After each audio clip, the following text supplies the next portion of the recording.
जैसा कि हम सब जानते हैं कि नॉर्थ ईस्ट के स्टेट्स हमारे भारत का एक महत्वपूर्ण हिस्सा हैं। ऐसे में पिछले दिनों नॉर्थ ईस्ट के कुछ स्टेट्स में हुए इलेक्शंस काफी चर्चा में रहे, जिसके चलते हम सबसे पहले बात करते हैं त्रिपुरा की, जिसके इलेक्शंस 16 फरवरी को कराए गए। ऐसे में 2 मार्च 2023 को अनाउंस हुए इलेक्शन रिजल्ट्स में त्रिपुरा में 32 सीट जीतकर बीजेपी अपनी सरकार बनाने जा रही है। उसके बाद अन्य मेजर पार्टीज जैसे टीएमपी जिसे 13 सीटें हासिल हुई, फिर बात करेंगे सीपीएम की जिसे इस दौरान 11 सीटें हासिल हुई। आखिरकार बारी आती है कांग्रेस की जिसे इस बार 3 सीटें हासिल हुई त्रिपुरा में। अब आगे हम बात करते हैं मेघालय की, जिसे हंग असेंबली की सिचुएशन को देखना पड़ा, जहां पर वहां की सबसे ज्यादा पॉपुलर पार्टी जिसकी इलेक्शन से पहले मौजूदा सरकार भी चल रही थी। जी हां, हम बात कर रहे हैं एनपीपी, जिसे इस इलेक्शन के दौरान 26 सीटें हासिल हुई हैं और इसके चलते वो नंबर 1 की पोजीशन पे मेघालय में गिनी जा रही है। उसके बाद बारी आती है कांग्रेस की, जिसे मेघालय में 5 सीटें हासिल हुई हैं। फिर बात करेंगे हम टीएमसी की, जिसे भी मेघालय में 5 सीटें हासिल हुई हैं। आगे नाम आता है बीजेपी का, जिसे मेघालय में इस इलेक्शन में 2 सीटें हासिल हुई हैं। उसके बाद अन्य पॉलिटिकल पार्टीज को इन टोटल 21 सीट हासिल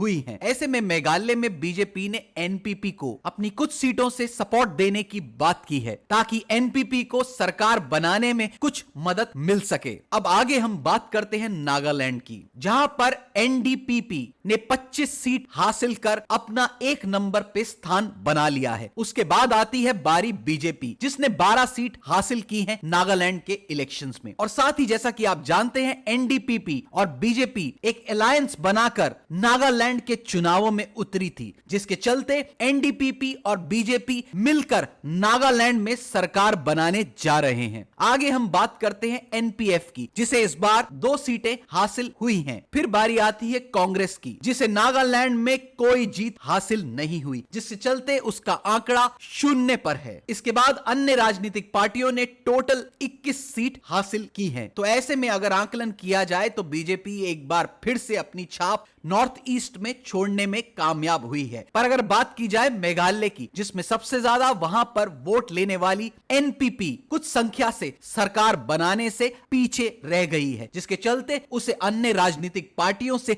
लेना पड़ेगा सहारा। अब कैसे बनेगी वहां पर सरकार, जहां पर बीजेपी के पास 2 सीट, टीएमसी के पास 5 सीट, कांग्रेस के पास 5 सीट और अन्य राजनीतिक पार्टियों के पास कुल मिलाकर 21 सीटें हैं। अब किसको मिलाकर बनाती है एनपीपी सरकार, जो कि देखना बहुत ही ज्यादा दिलचस्प होगा। यह था द ट्रू हंट चैनल का नॉर्थ ईस्ट में इलेक्शन से जुड़ा एनालिसिस, और ऐसी खबरें देखने के लिए जुड़े रहिए द ट्रू हंट से। देखते रहिए the true Hunt, for the people by the people.